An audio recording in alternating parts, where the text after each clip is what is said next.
Commodore fans, are you ready? It's time for another episode of the Vandy 24/7 podcast on the 440 Sports Network. Keep it locked right here for the best Vanderbilt coverage. Whether it's Clark Lee on the gridiron, Mark Byington and Shea Ralph on the hardwood, or Tim Corbin on the diamond, the Vandy 24/7 crew has you covered. If you haven't subscribed yet, please do. Also, like this video and subscribe to the YouTube channel. That's free and easy to do. Follow the crew on Twitter, Apple Podcast, and Spotify for podcast episodes. Lastly, if you're interested in sponsoring the show, email Chris Lee at chrislee70@gmail.com. And now, pull up a chair. It's time for another episode of the Vandy 24/7 podcast. Welcome back to the Vandy 24/7 podcast. I'm your host, Billy Derrick. I'll be joined by Joey Dwyer live from Cleveland here in just a second. But it's a disappointing episode today. Vanderbilt falls to St. Mary's 59-56 in the first round of the NCAA tournament. Vanderbilt's season is over. St. Mary's advances to Sunday to play Alabama. That's a tough one. Vanderbilt, I don't want to say had control for a lot of that game, but you could argue that they're up at the half 29-22. You're up by 12 in the second half. You get 4 fouls on Marciulionis. He leaves the game, but then the Gales go on a 13-3 run, and they're lifted by Jordan Ross, who was huge for them down the stretch. We'll get into it all. We welcome your comments, your questions. I know it's going to be a disappointing episode today. Probably won't go too long. We're going to get Joey's thoughts live from Cleveland. He just got done talking to Coach Byington and players, Jason Edwards and AJ Hogard, if I'm not mistaken. So we'll get Joey in here. I do want to tell you guys about the Wash House. They present our basketball coverage. Are you dreading laundry day? Is it seeming time to do things that you truly enjoy? Well, let the laundry professionals at the Wash House take care of that for you. They've got 2 locations in Nashville. Just drop off your dirty laundry, and their professional attendants can give you back the one thing you can never have enough of, your time. Within 24 hours, you can pick up your nicely folded, fresh, and clean laundry ready to be put away. Log on to washhouseclean.com or stop in today and get your time back. Again, St. Mary's beats Vanderbilt 59-56. I'll go ahead and get some of my thoughts out of here before we get Joey Dwyer in here. I'll be headed to the baseball game after this. So, again, we probably won't be going too long here. But Vanderbilt is held to just 56 points, their fewest all season. The previous low point total was 61 at Kentucky. As I do bring in Mr. Joey Dwyer now, live from Cleveland. Joey, that was disappointing. I know Vanderbilt fans were looking for a win here. That was a winnable game against a beatable opponent, but it just slipped out of their hands. Your initial thoughts after a heartbreaking loss for the Commodores? Yeah, I think heartbreaking is the word. I was in the locker room a few minutes ago, and Jason Edwards was sitting there with his hands in his head, and it was somber. Yesterday, you were in the locker room, and everybody was giving each other crap, and everyone was willing to talk. And then you get in there today, and it's like a funeral. Like Jason Edwards is in there again, hands in his head, staring off into the distance. I think you saw the quote on Twitter. It's like he goes, "I feel like I let the team down," and you hear AJ Hogard across the room yell, "No, you didn't." So it's a really brutal way to go out for this team that defied a lot of history, and did everything that people said they couldn't do except when it mattered most. And that's a tough pill to swallow for this group of underdogs. Jason Edwards said he thought they were a group of fighters, but man, just wasn't enough in that second half. I thought really brought out a lot of the issues that they've had all year. You just look at the big, long scoring droughts, the lack of an out pitch, the lack of rebounding ability. It felt like St. Mary's just wore Vanderbilt down like what has happened so often throughout the year. And you think this team probably could have won 23 or 24 games if things like that didn't happen. And then, again, today, they felt like they had a lot more out ahead of them than the way this thing ended. And that's a tough pill for them to swallow. Mark Byington said basically as much, said that he really likes this group of guys, and it's tough for him to let it go. But man, a really tough, somber day for Vanderbilt basketball, Billy, in a season where they had hopes of maybe even getting out of the first weekend. Yeah, and you mentioned Edwards. Played 30 minutes, 18 points. They wouldn't have been in that game without him. But still, he was 2 for 9 from three. If a couple more of those go in, if one more of those go in, we might still be playing. For all we know, it could be in double overtime in Cleveland. But you didn't have enough from it, really anyone else. Tyler Nickel had 9, had 3 threes, had a huge one there late to keep Vanderbilt alive and keep them in it. But McLaughlin was not much of a factor. Only had 8 shots, 3 of 8 from the field, 7 points. Magnon was really good. I mean, there's no qualms about his performance, 8 points. The minutes distribution between Hoggard and Huffman was really interesting. And I saw some stuff on Twitter about this. Hoggard played 23 minutes, only 3 points. Huffman played 21 and played a lot. He played the last 4 minutes of that game, if I'm not mistaken, had 4 points. I thought he played well, Joey. I don't think there's really an argument to say Hoggard should have been in late. And we have one here right now from Nate. Huffman getting big minutes really surprised me down the stretch. It surprised me a little bit, but Joey, I don't think he struggled or caused them to lose that game. And I don't think Hoggard was at his best again today. It wasn't awful, but I didn't have really any problem at all with having Huffman in there late. Yeah, I didn't think that was a terrible move at all. I thought Hoggard forced the issue a little bit too much, and man, does that suck for AJ Hoggard having to go out that way. He's had so many awesome games throughout his career, and then the way it ends is with a few of his worst games stacked back to back to back, and him getting benched down the stretch. I thought he was very classy in the locker room, took his time and talked to us, but man, what a brutal way for his college career to end. And I thought Huffman was the move there, right? Huffman doesn't give you as much scoring ability, but I thought he was pretty solid defensively today. I thought he controlled the game for him, and I thought they really missed him the last couple of games. I think Hoggard gives you a different element than Huffman does, and I think that's a reason why maybe you could have made the argument for him to stay in there, but I thought him and Edwards down the stretch forced the issue a little bit too much. I thought Edwards took some bad ones, and I think he would tell you as much. I mean, he basically said after the game he thought he lost them the game, which Billy could not be further from the truth, right? Like, yeah, he missed the shot late, missed another one late, but gosh, he was the only reason they were in that game for a lot of it, right? He's their only double-figure scorer. He had 18 points, wasn't incredibly inefficient. I don't think there's a thing further from the truth that Edwards was the reason they lost the game. I don't think McLaughlin's the reason they lost the game either, even though he missed the last second shot. I thought Byington not having a timeout in his pocket there was an issue. Yeah. And even when they did come out of timeouts, I didn't think the stuff he drew up was great. I don't think it necessarily got them great looks. So a lot to wonder what if, right? What if they didn't get out rebounded by 13? What if the second half doesn't go the way it did? They were outscored 37-27 in the second half. Again, I said this earlier, but I think you got to hone in on it at a point. Like, this was what this team was all year. These were the deficiencies that they had all year. And all year you were thinking, man, they could have a few more wins on their resume. And you're kind of amazed that they had as many as they did. And then you see that happen where it kind of just sucks the life out of them. If you felt like, again, they could have won 22, 23 games in the regular season, felt like they were built to maybe be able to make a run here, and just didn't happen because the rebounding and the size came back to bite them.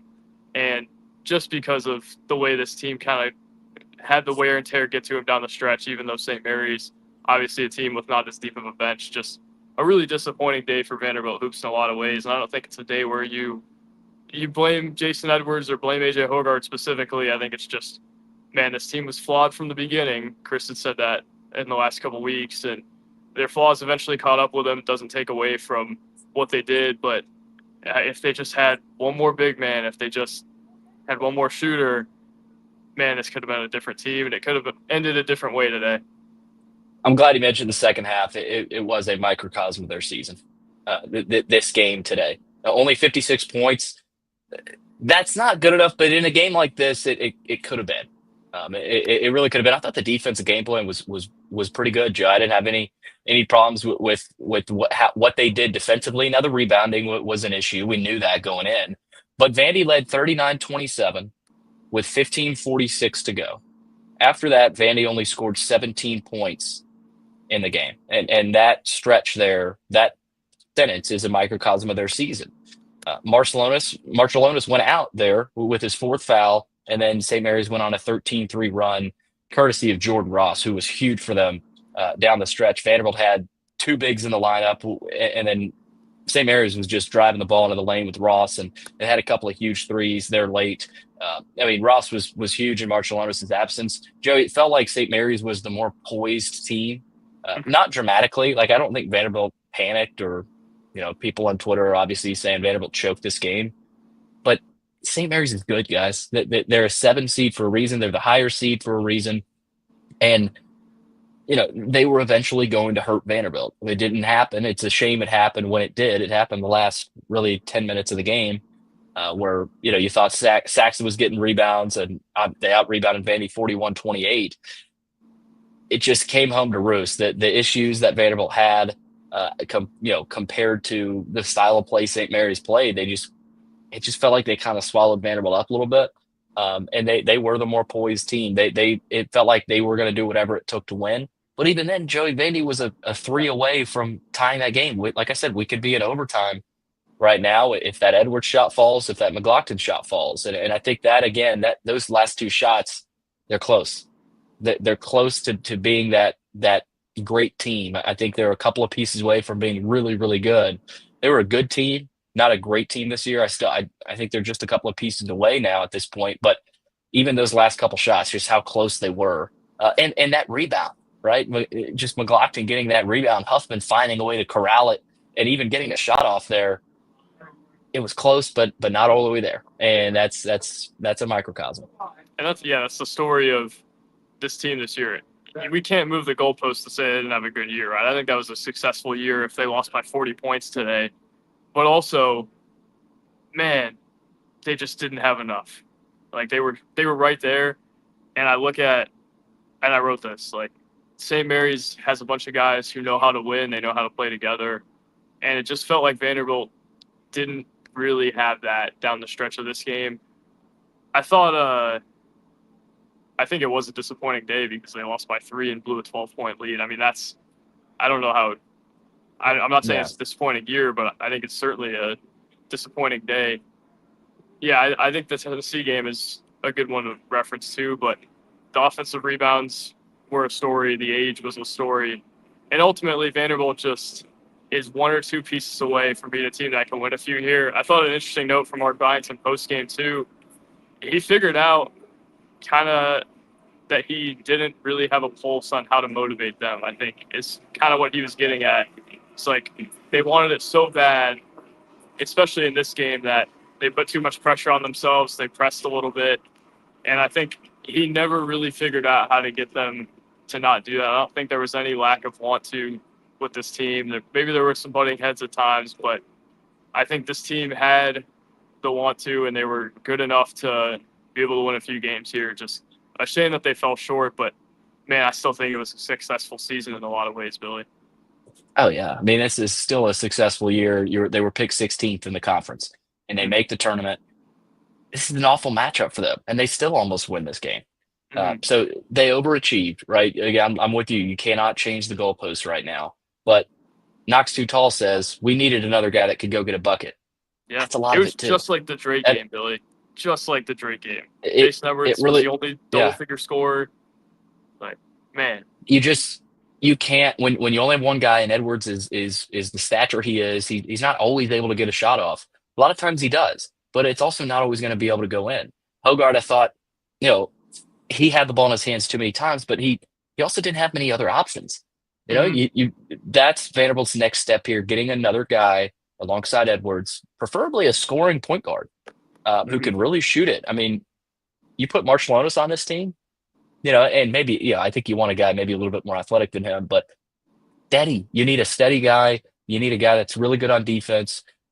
If you have Marcellonis or even a guy close to him, I think this is a better end of the season for Vanderbilt, but they need a guy that can go get a bucket. You need, obviously, a post player. We know they'll be getting one. But other than that, you're fine. You have really good role players, but Magnon had to play a level above too many nights himself, right? Nickel was forced to kind of play out of character too many times. You tweeted that he was playing his tail off defensively. The defensive effort was absolutely there. 100% it was. But offensively, again, the scoring droughts, they went 5 minutes. They went over 5 minutes without a field goal in the second half, Joey. And St. Mary's, that those threes were huge down the stretch. I know Nickel hit one, and Vanderbilt never went away, but it's nothing new, really. I mean, this was, but hey, they played well that first half. They looked really good. They were ready to play. I think the good thing is here, Joey, that we're not blaming the coaching. We're not blaming the effort. We're not blaming the level of focus. All of that was there. They just didn't have enough. They were close, just not enough. But again, it's. I'm glad we're not sitting here saying, man, they were not into it today, and they were not locked in. Where was the game plan? Well, the game plan was there. And maybe in the second half, you take your last time out with 2:38 left. That's probably not ideal. And you would have loved to have it late. But also another thing, Joe, 27 seconds left in the game. And there's not another change of possession. I think that's one thing I'll say about that game, the way it finished. You wish if you're a Vandy fan, you could have slowed it down a little bit there, increase the time as opposed to 27 seconds. That's it. That's the last possession. And I know they got a couple looks at three, but in hindsight, it's 2020. Maybe you get Edwards driving, maybe you get a slashing Munoz and draw a foul, and just keep the game going a little bit. But they had the looks that they're missing a couple guys. That's really what it was this year, Joey. It's not effort. The coaching was fine. This is year one. They were picked 16th. You really can't have many qualms about this. Yeah, I mean, there's no way that anyone could consider this anything but a complete success. I thought it would be a success if they went to the NIT this year. Losing a first-round game does not make this a failure, and anybody who tells you that, frankly, that really doesn't know what they're talking about. I mean, this was a unbelievably successful year for this program from where Mark Byington inherited it. I mean, think about this. Last year, they had no hope of playing in a tournament like this. I don't even think Byington was named the coach at this point this point last year. Like, this group, the way they came together, I think that was a real testament to what Byington did and should get you excited about what Byington could do in the future with a few more pieces. It's basically asked him as much like, what's it going to be like only having to recruit 3 or 4 transfers in the next few weeks. And I think he kind of danced around that part of the question, but he's talked about it before. Like, that's going to be a huge advantage for them now that they can focus on not just throwing a bunch of guys together and hoping they fit, but really going after and being selective with the guys that they pick. Man, they could have a really bright future here. And I don't know that it starts with getting Chance Mallory tomorrow. I think he's heading to Virginia, but in the future recruiting wins, it starts to pile up for them now that they have some proof of concept. This was a heck of a year, and we'll talk about it more as we go. I'm sure we'll do a live show talking about the season as a whole. But Billy, even with today, if they lost by 40 points today, the season wouldn't have been a failure. This was today was a microcosm of what this team was. But how in the world are you not expecting a year one team at Vanderbilt to be limited? It was, yeah. And Mark Byington and Xavier Joyner and Kenneth Mangrum and Rick Ray and Matt Buckland, man, they got the absolute most out of that team. And there was room for them to go, obviously, in terms of maybe they could have won this one. Maybe they could have found a way out of the first weekend if everything went right. But winning 20 games with that group, that's a heck of an achievement. Yeah, and look, it sucks, right? Losing it, I mean, that was abrupt, right? Even me, when the last buzzer sounded, I was like, oh, it's over. Boom, this season's over. It's awful. It's the good and versus the ugly. In the triumph and the heartbreak in the NCAA tournament, it's hard, but it's a disappointing day, yes, and it's awful, but it's not a disappointing season. I'm sure there'd be a lot of Vanderbilt fans that look back and wake up tomorrow and go, man, we made the tournament and we almost made it to the round of 32.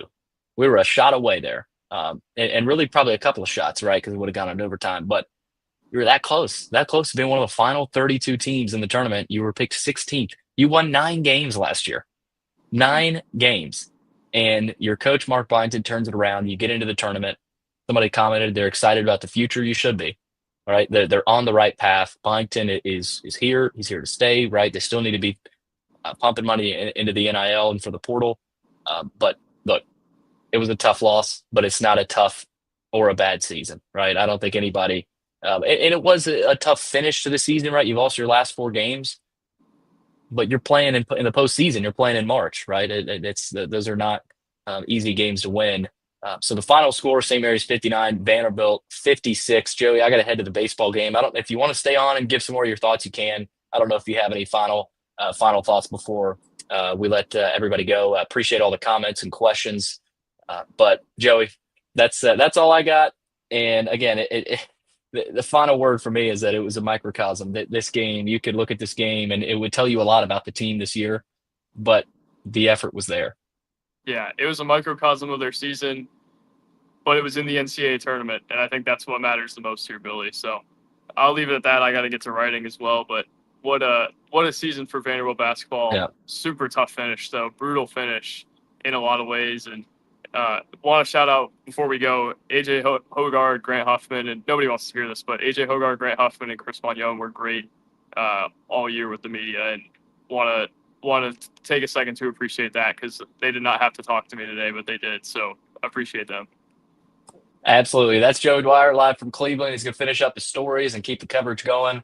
I'm Billy Derrick saying so long after Vanderbilt falls to St. Mary's 59-56 in the NCAA tournament. Thanks, everybody, for listening to another episode of the Vandy 24/7 podcast.